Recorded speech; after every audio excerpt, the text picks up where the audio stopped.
పెద్దపల్లి జిల్లా Madugula assembly ticket టీడీపీకి కేటాయించుకోవడంపై తీవ్ర అసంతృప్తి వ్యక్తం చేశారు గావిరెడ్డి రామానాయుడు. జంపిన శివాలయం దగ్గర టీడీపీ కార్యకర్తలు ఏర్పాటు చేసిన సమావేశంలో పాల్గొన్నారు గావిరెడ్డి రామానాయుడు. చంద్రబాబు మాడుగుల అసెంబ్లీ టికెట్ ఇవ్వకపోవడంపై ప్రశ్నించారు. 2019 నుంచి చంద్రబాబు ఆదేశాల మేరకు ఎన్నో కార్యక్రమాలు చేశానని ఆవేదన వ్యక్తం చేశారు.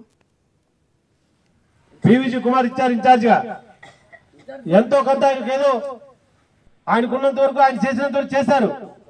ఆయనకి గౌరవం ఇవ్వక్కర్లేదా? ఎవరైనా దేనికోసం ఏం త్యాగం చేశారండి? ఏ త్యాగం చేసి ఒక నియోజకవర్గానికి పాడు చేస్తాడు అని ఒక నియోజకవర్గం ఆడుతున్నాడు. దేనికోసం దేనికోసం నాకు తెలియదయ్యా, నాకు తెలియదే, నా యొక్క బిడ్డ ఈ నియోజకవర్గం బతికించదు లేదయ్యా.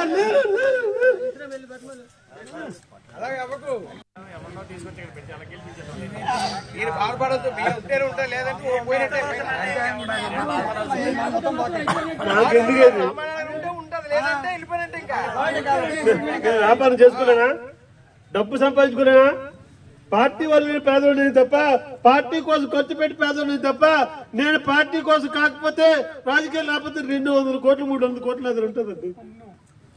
నా వ్యాపారం అలాంటి వ్యాపారం, నీతి నిజాయితీ నమ్ముకున్నానండి.